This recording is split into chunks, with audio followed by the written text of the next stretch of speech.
त्वमेकं जगत्पालकं स्वप्रकाशं त्वमेकं जगत्कर्त्री प्रहर्त्री त्वमेकं परं निश्चलं निर्विकल्पं भयानां भयं भीषणं भीषणानां गतिः प्राणिनां पावनं पावनानां महोच्चैपदानां नियन्त्री त्वमेकं परेषां परं रक्षणं रक्षणानां वयं त्वां स्मरामो वयं त्वां भजामो वयं त्वां जगत्साक्षिरूपं नमामः सदेकं निधानं निरालम्बमीशं भवाम्भोधिपोतं शरण्यं व्रजामः भवाम्भोधिपोतं शरण्यं व्रजामः। ॐ विश्वानि देव सवितर्दुरितानि परासुव यद्भद्रं तन्नहासुव। ॐ शान्तिः शान्तिः शान्तिः।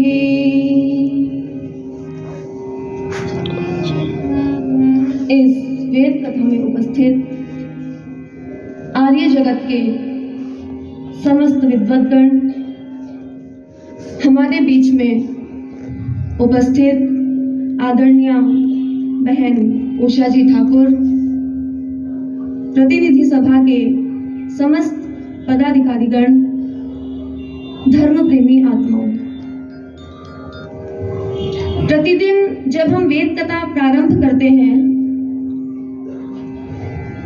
भैया ये माइक थोड़ा ठीक करना, गला खींचना। ओम। प्रतिदिन जब हम ये वेद कथा प्रारंभ करते हैं तो हम परमपिता परमात्मा से एक वस्तु की मांग करते हैं।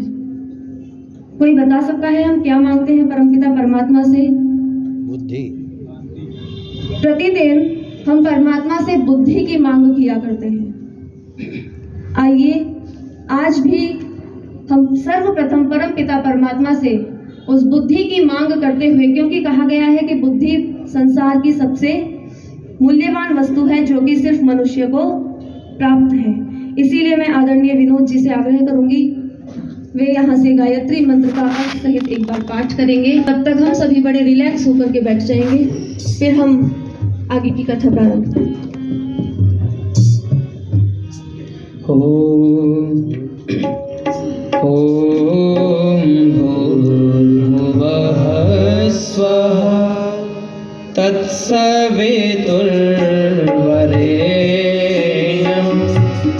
भर्गो देवस्य धीमहि धियो यो नः प्रचोदयात्। ओम भूर्भुवः स्वः तत्सवितुर्वरेण्यं भर्गो देवस्य धीमहि धियो यो नः प्रचोदयात्।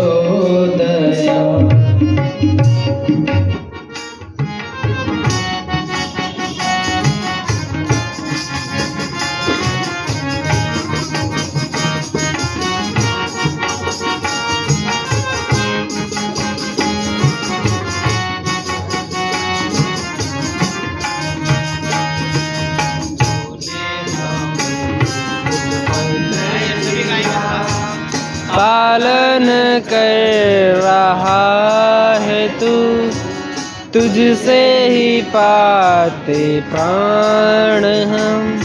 दुखियों के कष्ट हरता है तू।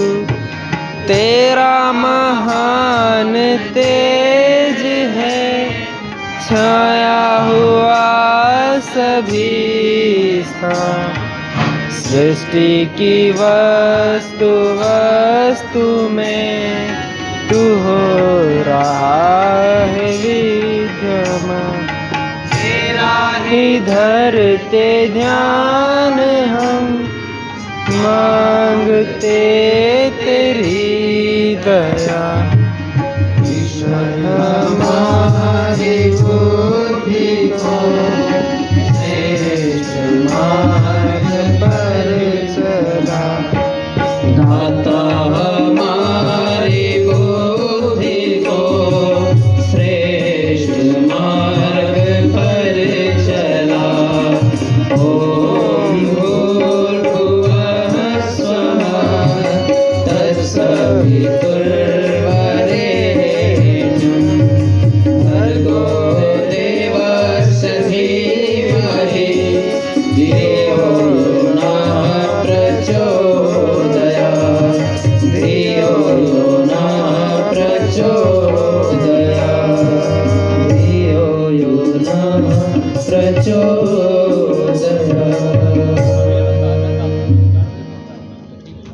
बता दीजिए माताएं, क्या आज से पहले हम कभी ईश्वर से मिले हैं?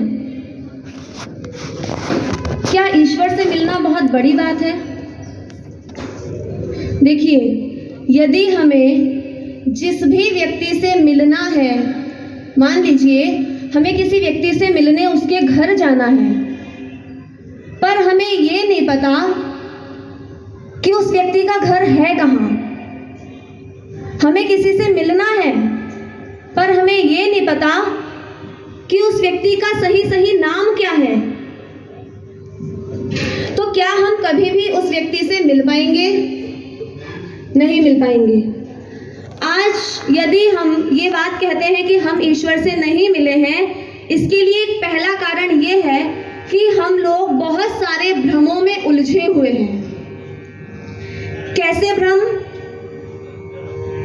भ्रम होता क्या है और हम क्यों उलझे हुए हैं भ्रम में? भ्रम तभी उत्पन्न होता है जब हमें किसी व्यक्ति के बारे में सही जानकारी नहीं पता होती है। अच्छा, विचार करके देखिए, आप जब इस संसार में आए थे तब से आपके माता पिता ने आपका नामकरण किया हुआ है और हर व्यक्ति, समाज का, परिवार का हर व्यक्ति आपको आपके उसी नाम से बुलाता है। तो क्या आपको अपने नाम के बारे में भ्रम उत्पन्न होता है कभी? क्या कभी हम अपना नाम कभी भूल सकते हैं? नहीं भूल सकते। क्यों? क्योंकि हमें हमारे नाम की सत्यता, हमें पता है कि हमारा नाम क्या है, पर हम फिर भी ईश्वर के बारे में, जहां हमें भ्रम में होना ही नहीं चाहिए, हम वहां पर भ्रम में उलझे हुए हैं।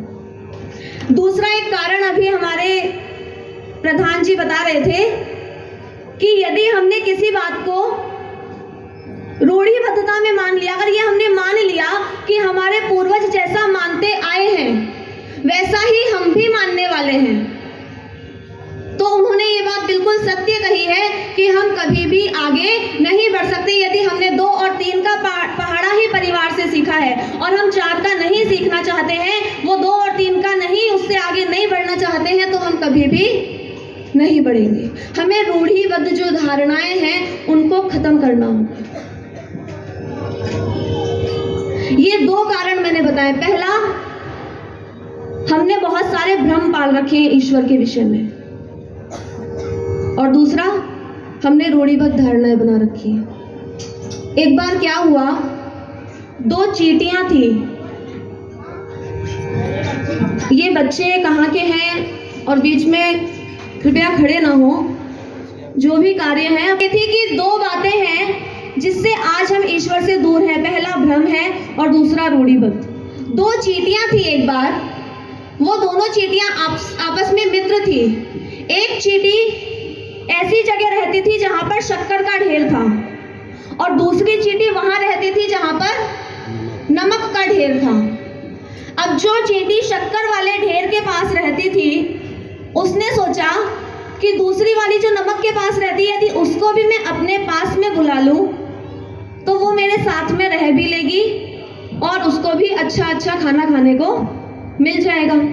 ये सोचकर जो चींटी शक्कर के पास में रहती थी, वो नमक वाली चींटी के पास गई और जाकर के बोलती है, एक काम करो बहन, तुम मेरे साथ में रहना शुरू कर दो, मेरे पास बहुत अच्छा अच्छा स्वादिष्ट खाना खाने के लिए है और हम इसी बहाने साथ में रह लेंगे।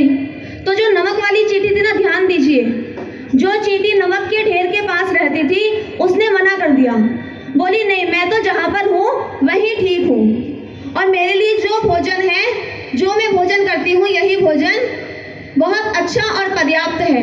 लेकिन जब शक्कर वाली जो चींटी थी, जो शक्कर के पास रहा करती थी, उसने जब एक दो बार और विनती करी कि एक बार चल के देखो, तो नमक वाली चींटी उसके साथ में चलने लगी और जब दोनों शक्कर के ढेर के पास में जाकर के रहने लगी तो शक्कर के पास जो चींटी रहती थी उसने बोला, एक काम करो, इसमें से थोड़ा सा खाकर देखो, मैं तुम्हें यहाँ लाई हूँ ताकि तुम्हारा अच्छा भोजन तुम्हें खाने के लिए मिले, तो एक काम करो, ये जो खाना है सामने, इसमें से थोड़ा खाकर देखो। तो जो नमक वाली चींटी थी, पता है उसने क्या किया, थोड़ा सा शक्कर का दाना उठाया और खाया और क्या बोलती है, हंसने लगी जोर जोर से।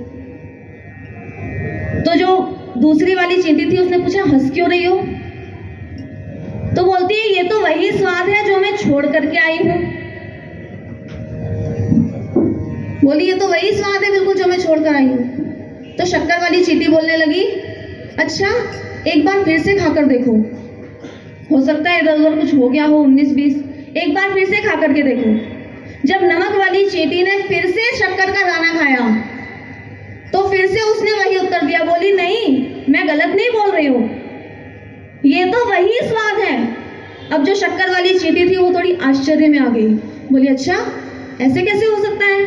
फिर बोली, अपना मुंह खोल कर दिखाओ। तो जो नमक वाली चींटी थी उससे जब शक्कर वाली चींटी ने मुंह खुलवाया तो पता है क्या देखा उसमें, क्योंकि वो नमक का मोह नहीं छोड़ पा रही थी तो अपनी दाढ़ में थोड़ा सा नमक भर करके ले आई थी और जब वो नमक को अपने साथ भर करके ले आई तो शक्कर का स्वाद भी उसको नमक के स्वाद के जैसा ही प्रतीत होता था। ठीक यही स्थिति आज हम लोगों की है। हम लोग पुरानी बातों को छोड़ना नहीं चाहते हैं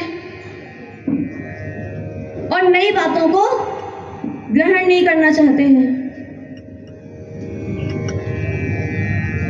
फिर बोले, अच्छा एक बात बताओ कि वो जो ईश्वर है, हम यही तो जानने आए ना कि ईश्वर क्या करता है, ईश्वर कौन है, ईश्वर कहाँ रहता है, ईश्वर कैसा है। ये कुछ प्रश्न हमारे सबके मन में चलते हैं कि वो ईश्वर जो है वो आखिर कैसा दिखता है, ईश्वर कितने हैं, ईश्वर कहाँ रहता है और ईश्वर किन किन कार्यों को करता है। तो आइए, सबसे पहला प्रश्न मैंने किया कि ईश्वर कितने हैं। हम सभी माताएं जवाब देंगी, ईश्वर को कितने लोग मानते हैं? सभी लोग मानते हैं। अच्छा, कितने ईश्वर को मानते हैं? एक बात, छोटी सी बात है, देखिए जब भी हमारे साथ कोई अच्छा या बुरा कार्य होता है ना, तो अच्छे में तो कम, लेकिन बुरे में हम जैसे ही किसी बुरे कार्य को होते होते और हमारे साथ में रुक जाता है वो काम, मान लीजिए कुछ बुरा होने वाला है और वो रुक गया, तो हम एक शब्द बोला करते हैं, क्या बोलते हैं? आज तो भगवान ने बचा लिया। क्या किसी के पास जवाब है कि कौन से भगवान ने बचा लिया? सोचिए, यदि आपसे ये पूछ लिया जाए कि आपने बोला आपको भगवान ने बचा लिया, तो आपसे अगर कोई पूछे कौन से भगवान ने बचाया, तो आप क्या अलग उत्तर होगा? कोई बोलेगा गणेश जी ने बचा लिया, कोई बोलेगा भोलेनाथ ने बचा लिया, कोई बोलेगा महाकाल ने बचा लिया। पर क्या कभी हमने विचार किया है कि जिस प्रकार एक व्यक्ति अनेक रिश्ते नातों के अनुसार, कई कई गुण और कर्मों के अनुसार अनेकों नामों से पुकारा जाता है, मान लीजिए कोई एक व्यक्ति है, वो किसी का पिता है, किसी का चाचा है, किसी का दादा है, और उसका एक नाम है रमेश। तो नाम तो रमेश है, लेकिन रिश्तों के हिसाब से वो बहुत सारे नामों से जाना जाता है। और यदि वो उसको समाज में अगर कहें तो अगर वो अच्छा गाता है तो उसको गायक भी कह देंगे, यदि वो मरीजों का इलाज करता है तो उसको डॉक्टर भी कह देंगे, यदि वो बच्चों को शिक्षा देता है तो वो उनके लिए अध्यापक भी है। जब एक साधारण से मनुष्य को हम अनेकों नाम से जानते हैं, तो वो परमपिता परमात्मा जो इतने सारे कार्य करते हैं, उनके अनेकों नाम क्यों नहीं हो सकते? उस परमपिता परमात्मा का जो निज और मुख्य नाम है, वो महर्षि दयानंद सरस्वती जी कहते हैं कि वो नाम केवल और केवल ओम है। और ओम नाम क्यों है? और कोई सा नाम क्यों नहीं? केवल ओम नाम ही क्यों है जो परमात्मा का मुख्य और निज नाम है? क्योंकि एक ओम ऐसा शब्द है जिसको कोई गूंगा भी चाहे तो बोल के देख सकता है, बोल सकता है, ले सकता है। और परमात्मा का नाम लेने का हर मनुष्य को, हर प्राणी को अधिकार है। इसीलिए ये जो ओम नाम है, ये परमपिता परमात्मा का मुख्य और निज नाम है। अच्छा, यदि हम शिव जी की ही बात करें, चलिए, शिव जी को सब मानते हैं, पास में उज्जैन है। यदि हम शिव जी की ही बात करें तो शिव जी के कितने नाम हैं? महाकाल है, भोलेनाथ है, शिव शंभु है, महेश्वर है, पशुपति है। पर क्या इतने सारे नाम होने से शिव जी अनेक हो गए? हनुमान जी की अगर बात करें तो हनुमान जी को अंजनी पुत्र भी कहते हैं, पवन सुत भी कहते हैं, मारुति नंदन भी कहते हैं, और पिंगाक्ष भी कहते हैं। इसके अलावा लक्ष्मण प्राणदाता भी कहते हैं। केवल हनुमान जी को ही 108 नामों से हम जानते हैं, और भी। तो क्या हनुमान जी बहुत सारे हो गए? तो ये जो हमारा भ्रम है कि परमपिता परमात्मा कितने हैं, ईश्वर कितने हैं, और हम उनको किस रूप में माने, कितने ईश्वर को माने, ये भ्रम हमारा आज और यहीं खत्म हो जाना चाहिए। तब तो हमारा इसको सुनने का कोई मतलब निकलेगा, क्योंकि वो परमपिता परमात्मा जो है वो एक ही है। और इसके बारे में वेद, उपनिषद, संत तुलसीदास, पुराण, सभी में एक बात कही है कि एक ओम। हर जगह ये मिलेगा, एक ओम। ये लाइन आप सभी ने सुनी होगी कि एक ओंकार सतनाम। बोल दीजिए एक बार, एक ओंकार सतनाम करता पुरख निर्भव निर्वैर अकाल मूरत। अच्छा, एक बात बताइए, इसमें भी एक ओंकार शब्द आया।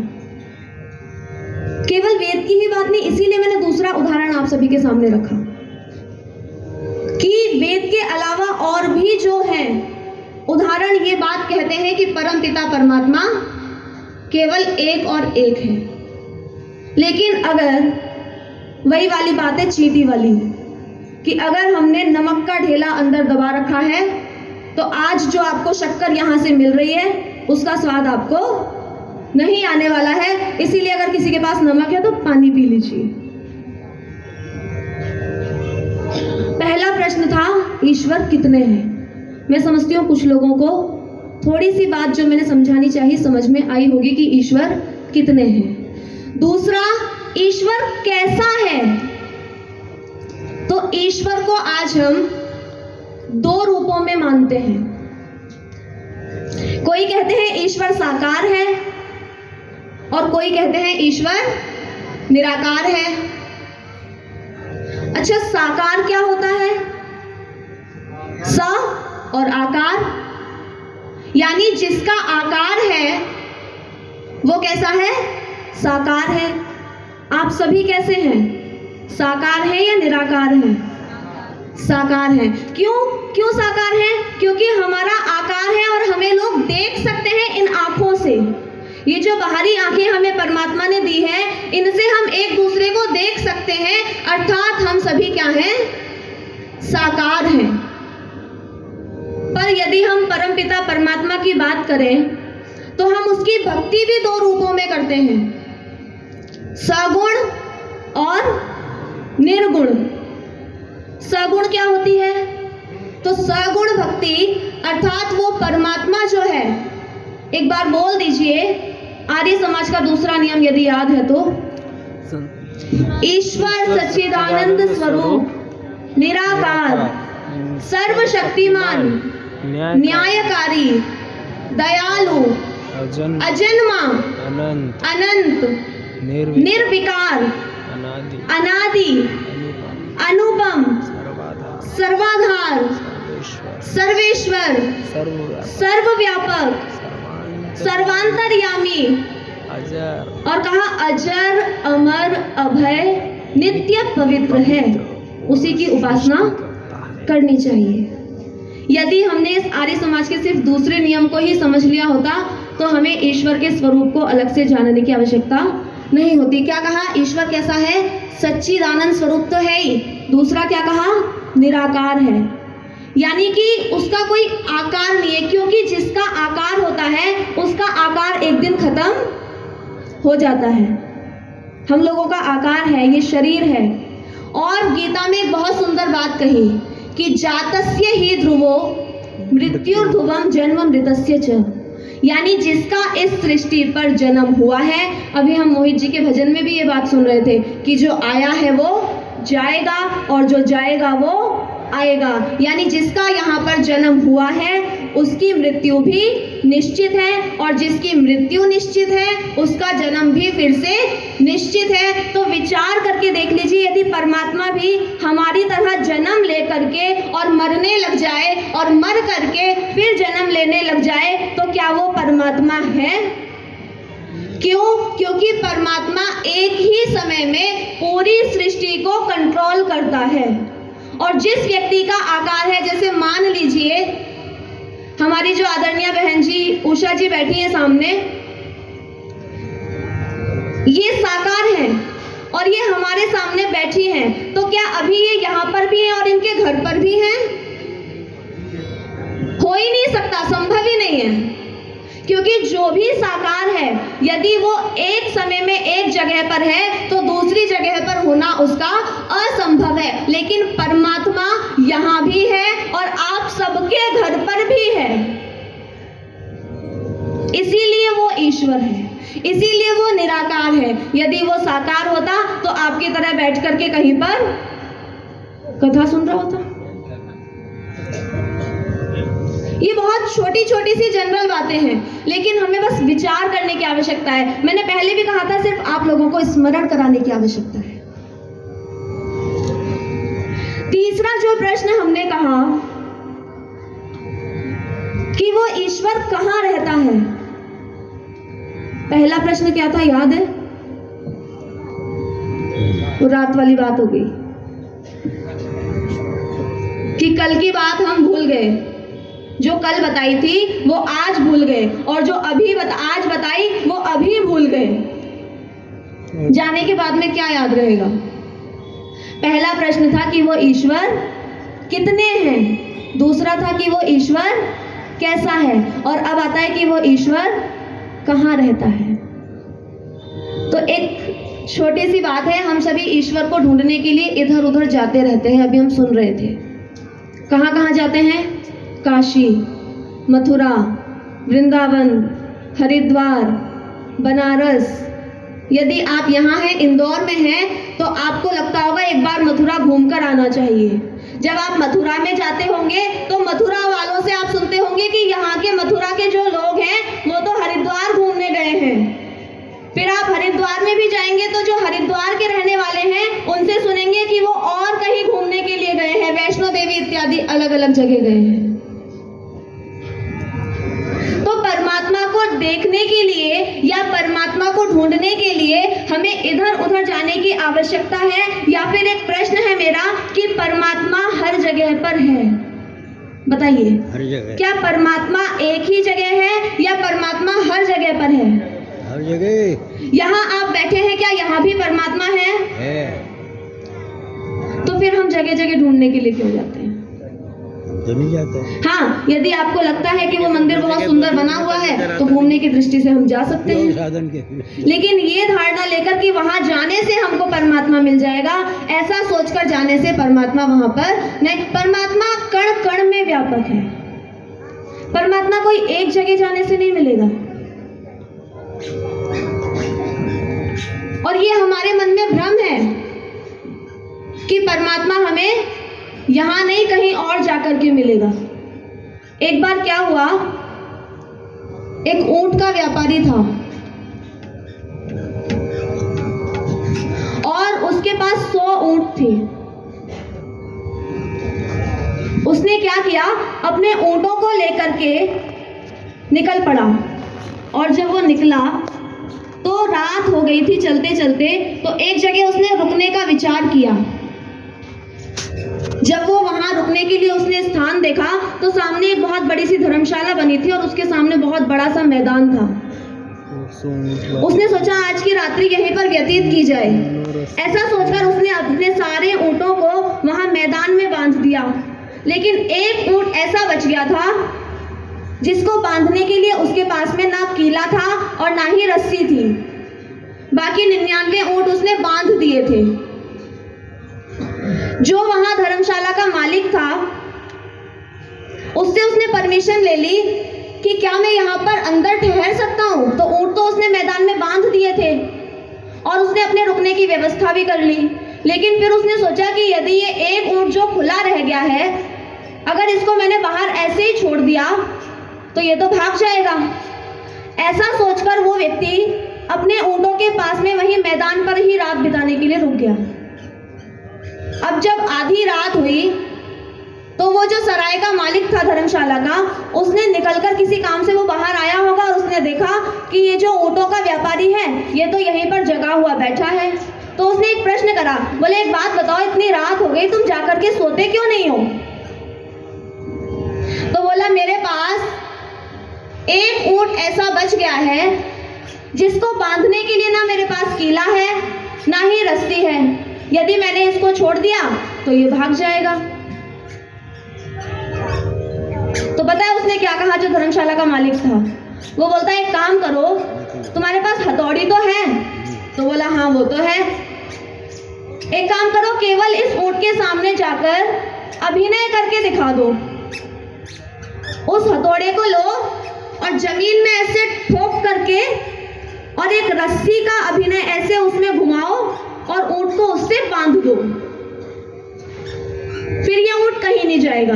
उस व्यक्ति ने ऐसा ही किया, उस ऊंट के पास में गया और उसको बांधने का उसने अभिनय किया सिर्फ, और जाकर आराम से सो गया। जब वो सुबह उठा तो आश्चर्य की बात थी, जो उन्होंने सोचा था वैसा ही हुआ। सारे ऊंट अपनी अपनी जगह पर मिले। अब उस व्यक्ति को आगे जाना था तो उसने सारे ऊंटों को खोल दिया जिन जिन को बांधा था और उनको लेकर के चलने लगा। अब आप लोग सोच रहे होंगे कि उस ऊंट का क्या हुआ जिसको बांधा ही नहीं था? तो पता है क्या हुआ? वो ऊंट वहीं पर खड़ा था, बाकी सारे ऊंट चलने लगे जिनको बांधा था और खोल दिया था, लेकिन जिसको बांधा नहीं था वो ऊंट वहीं पर खड़ा हुआ था। अब जो सराय का मालिक था उसने बोला भाई इसको तो खोल दो। तो पता है वो क्या बोलता है ऊंट का व्यापारी जो था? बोला उसको मैंने बांधा ही कहाँ था जो मैं खोलूं। बोले लेकिन बांधा नहीं था, पर तुमने उसको ऐसा दिखाया तो था कि बांधा हुआ है, और जब तक तुम उसको खोलोगे नहीं वो यहाँ से हिलेगा नहीं। व्यापारी ने तुरंत जाकर उस ऊंट को खोलने का अभिनय किया। पहले बांधने का किया था और फिर खोलने का अभिनय किया, और आश्चर्य की बात है जैसे ही उसके सामने अभिनय खत्म हुआ ऊंट तुरंत चलने लग गया। कहने का अर्थ इतना सा है कि आज हम भी धर्म को लेकर, ईश्वर को लेकर इतने बड़े भ्रम में हैं कि हमारे सामने कोई भी कैसे भी रूप में ईश्वर को मान ले, किसी भी प्रकार से ईश्वर को मानने को कह दे, हम वास्तविकता जाने बिना उस पर चलने लगते हैं, उनकी बात को मानने लगते हैं और उनके पीछे पीछे चलने लगते हैं। अभी मैंने कहा था क्या ईश्वर यहाँ भी है या फिर सिर्फ आपके और सबके घरों पर ही है? बताइए क्या ईश्वर कण कण में है या नहीं है? है। है। ठीक है, ये तो कण कण की बात हो गई। अब कण कण में आप भी आते हैं, तो आपके अंदर भी ईश्वर है। बिल्कुल। फिर जब आपके अंदर ही ईश्वर है, तो क्या आपको बाहर ढूंढने जाने की आवश्यकता है? नहीं है। इसका सीधा सा अर्थ यही निकल करके आता है कि जो वस्तु, देखिए कोई भी जो पदार्थ है या वस्तु है, हमें किन कारणों से दिखाई नहीं देती है। उसके सांख्य कारिका में कुछ लक्षण बताए, कुछ उसके उपाय, मतलब एक सूत्र बताया सांख्य कारिका में कि अति दूरात अति सामीप्यात्। कोई भी वस्तु हमको बहुत ज्यादा दूर होने के कारण नहीं दिखती है, या फिर बहुत ज्यादा पास होने के कारण से नहीं दिखती है। एक बात बताइए, माताएं प्रतिदिन आंखों में काजल लगाया करती हैं। क्या कभी आपने जो काजल लगाया है उसको देखा है? जो काजल आपने अभी अपनी आंखों में लगा रखा है, उसको आप ऐसे देख सकती है बिना दर्पण के?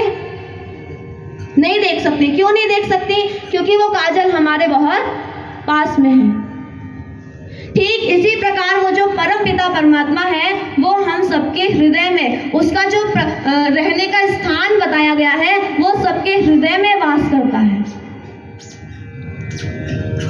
और सबके हृदय में रहने के कारण से हमारी ये भूल है, हमारा ये दुर्भाग्य है कि हम उसको अपने ही अंदर नहीं देखते हैं और दूसरी जगह पर जाकर के ढूंढने निकल पड़ते हैं। एक और बहुत सुंदर सी बात याद आ रही है, अगर माताएं बोर हो रही हैं तो सुना देती हूँ, और अगर नहीं हो रही है तो फिर इसी तरह की चर्चा चलने देते हैं। एक बहुत सुंदर बात याद आई कि एक बार क्या हुआ, एक हीरे का व्यापारी था। हीरा कितना कीमती होता है, तो वो जो हीरे का व्यापारी था, अपने एक हीरे को लेकर के हीरा बेचने के लिए निकल पड़ा। लेकिन बहुत टाइम हो गया, बहुत समय निकल गया, वो इधर उधर भटका, उसको अपने हीरे का सही मूल्य नहीं मिल पा रहा था जितना उसको चाहिए था। जितने का वो हीरा था, उसकी सही कीमत का पता नहीं, उसको वो कीमत मिल नहीं पा रही थी। तो एक व्यक्ति था जो ठग था, और वो उस व्यापारी को देखता रहता था। तो ठग ने हीरे के व्यापारी के पास जाकर कहा, बोले मैं हीरों का व्यापार करवाता हूँ, मैं इनको बिक्री कराता हूँ, अगर आपकी आज्ञा हो तो मैं आपका हीरा भी बिकवा सकता हूँ। मैंने देखा है कि आप बहुत समय से परेशान हो रहे हैं। तो जो हीरे का व्यापारी था, उसको तो हीरा बेचना ही था। उसने बोला ठीक है, आप चलिए मेरे साथ में। अब ठग और हीरे का व्यापारी दोनों साथ में ही चल दिए। उन्होंने भी बहुत प्रयास किया उस हीरे को बेचने का। कई दिनों तक जो ठग था वो हीरे के व्यापारी के साथ में ही रहता था, क्योंकि उसको हीरा बिकवाना था। अब क्या होता, जब वो दोनों साथ में रहते थे और बहुत दिन हो गए, वो हीरा बिकने को ही नहीं हो रहा था। तो एक दिन जो व्यापारी था हीरे का, उसने सोचा कि बस अब मुझे ये हीरा नहीं बेचना है, और मैं तो जहां से आया था यानी अपने घर को ही वापस जा रहा हूँ। और जाते जाते उसने क्या करा, जो व्यक्ति उसके हीरे को बिकवाने के लिए आया था, उसको बोला ये लो तुम्हारा मेहनताना, तुमने मेरे साथ में इतनी मेहनत की है, ये कुछ रुपए रखो और मुझे अभी इस हीरे को नहीं बेचना है, मैं अपने घर वापस जाता हूँ। तो जो हीरा बिकवाने के लिए व्यक्ति आया था, पता है उसको दुख हुआ। और किस बात का दुख हुआ? इस बात का दुख नहीं हुआ कि वो हीरा जो था वो व्यक्ति वापस जा रहा था लेकर के, उसको इस बात का दुख हुआ, बोला ये मुझे मेहनताना नहीं चाहिए, बस आप तो मुझे एक बात का उत्तर दे दीजिए। कौन सी बात का उत्तर दे दीजिए? बोले आप जाते हैं बेशक जाइए, बस एक छोटे से प्रश्न का उत्तर देते जाइए कि ये जो इतना मूल्यवान हीरा है, मैं प्रतिदिन आपके साथ में रहता था, और 10 बाई 10 का छोटा सा कमरा था जिसमें हम दोनों रहते थे, और मैं आपके साथ में रहते हुए भी प्रतिदिन इस हीरे को खोजा करता था जब आप कमरे में नहीं होते थे, पर कभी मैं इसको ढूंढ नहीं पाया। आखिर आप इस हीरे को छुपा कर रखते कहाँ थे? तो पता है हीरे के व्यापारी ने क्या उत्तर दिया बहन जी? बोलता है यही तो हमारी भूल है। जब रात होती थी तो हम क्या करते थे, मैं अपनी कमीज उतार कर यहाँ टांग देता था, तुम अपनी कमीज उतार कर वहां टांग देते थे, फिर मैं किसी बहाने से तुमको प्रतिदिन कमरे के बाहर भेजा करता था, और जब तुम कमरे के बाहर जाते थे तब मैं क्या करता था, वो जो हीरा मेरे पास था वो तुम्हारी कमीज में रख दिया करता था। और तुम जब वापस आते थे तो रात भर अपनी कमीज को छोड़कर मेरी कमीज को, मेरे बिस्तर को, मेरी बेटी को, मेरे सामान को टटोलते रहते थे। कभी भी तुमने अपनी कमीज को टटोलकर नहीं देखा था। बोले इसीलिए मैं इस हीरे को रखने में, छुपाने में कामयाब हो गया। और तुम इसको, यही ठीक स्थिति आज हमारी है। वो ईश्वर हमारे खुद के, हमारे हृदय के अंदर है और हम उसको कहाँ ढूंढते हैं? बाहर ढूंढने का प्रयास करते हैं। जिस दिन हमने ईश्वर को इन अंदर की आंखों से अपने हृदय के अंदर देखना शुरू कर दिया, मान लीजिए, विश्वास कीजिए, आपको बाहर कहीं भी ईश्वर को ढूंढने की आवश्यकता नहीं पड़ेगी। अच्छा, एक और प्रश्न है। कौन सा प्रश्न रह गया? कि वो ईश्वर करता क्या है? भाई हमने ये जान लिया कि वो ईश्वर कितने हैं, ईश्वर कैसा है, ईश्वर कहाँ रहता है। अब ये तो पता चले कि ईश्वर करता क्या है। तो बताया कि ईश्वर 4 कार्य करता है। कौन कौन से? पहला कार्य इस सृष्टि को बनाने का, दूसरा कार्य इस सृष्टि का पालन पोषण करने का, तीसरा कार्य इस सृष्टि का प्रलय करने का, और चौथा कार्य जो ईश्वर करता है वो है सभी मनुष्यों को, प्राणियों को उनके कर्मों के अनुसार अच्छा या बुरा फल देने का कार्य। अवश्यमेव भुक्तव्यम कृतं कर्मं शुभाशुभम्।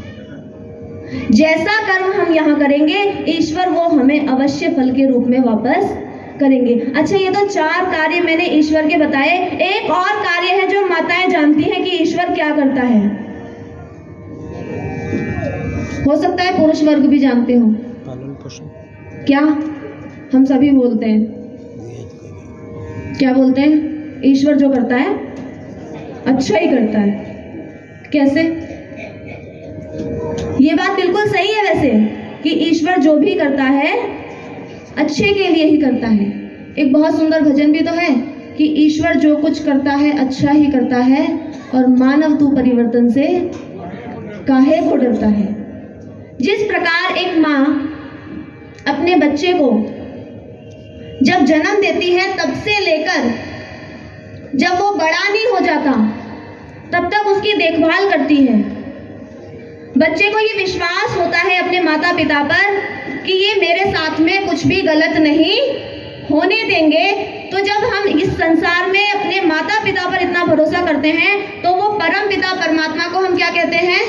त्वमेव माता च पिता त्वमेव बंधुश्च सखा त्वमेव विद्या द्रविणम त्वमेव सर्वम मम देव देवा। यानी हे परमात्मा, आप हमारी माँ भी हैं, पिता भी हैं, भाई भी हैं, मित्र भी हैं, हमारा धन भी है, हमारी विद्या भी है। तो यदि हम उस परम पिता परमात्मा पर विश्वास कर लें कि वो हमारा कुछ भी गलत होने नहीं देंगे, तो हम परमात्मा को ये मानने लग जाएंगे कि हाँ, हमें उस पर विश्वास कहीं और जाकर के करने की आवश्यकता नहीं रहेगी। खुद ब खुद परमात्मा, क्योंकि जो भी करता है वो अच्छे के लिए ही करता है।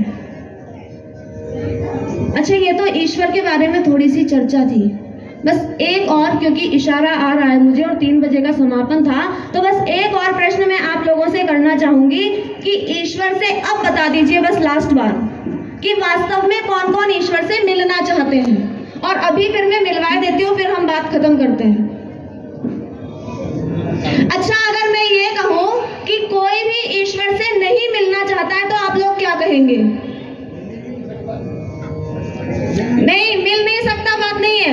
मैं ये कहूं कि आप मिलना नहीं चाहते हैं, तब आप क्या करेंगे?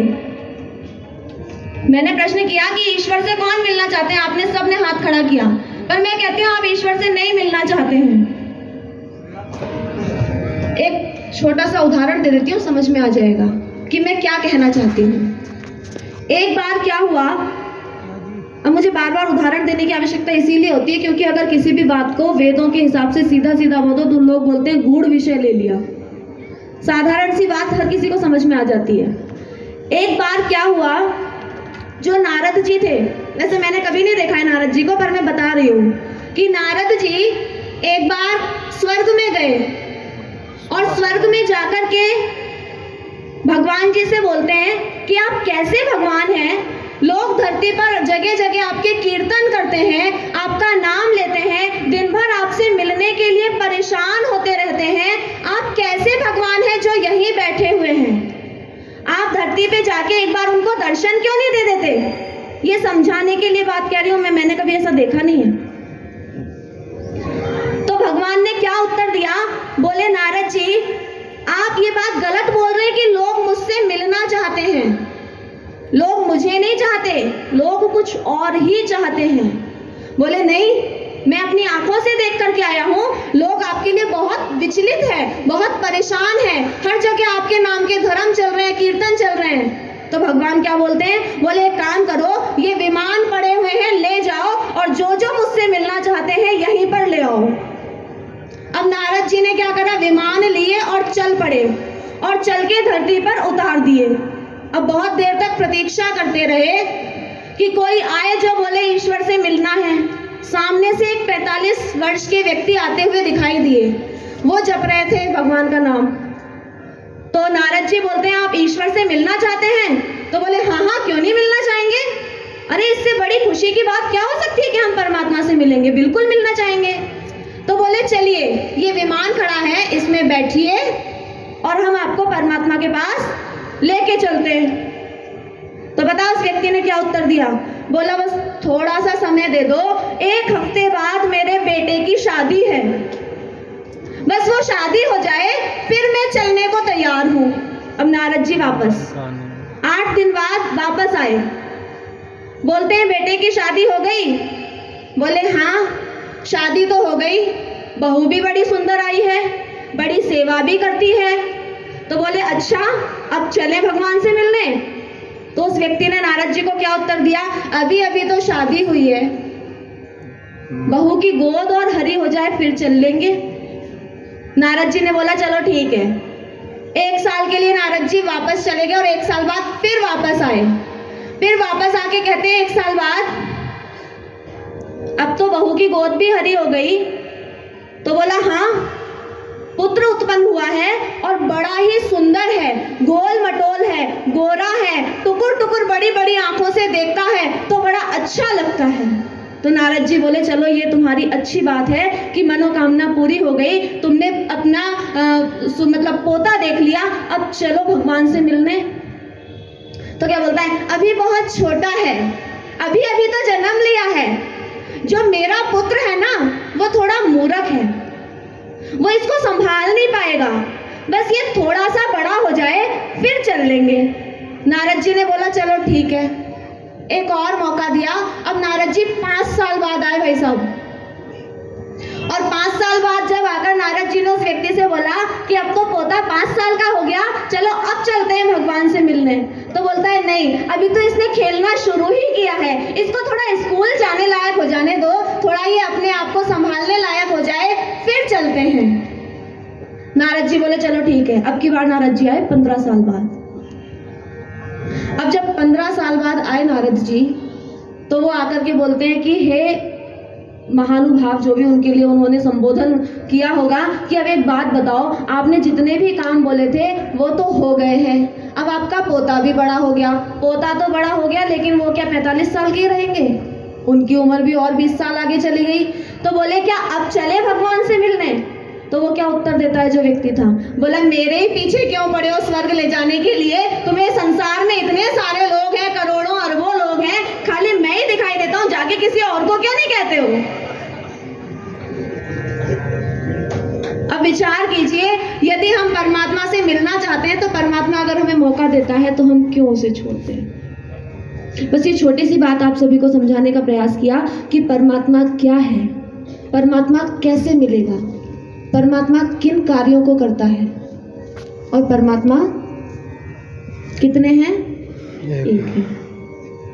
आशा करती हूँ आप सभी को कुछ बातें समझ में आई होंगी, और जो नहीं आई होंगी उनके लिए कोई बात नहीं है। सभी का बहुत बहुत धन्यवाद। इति ओम।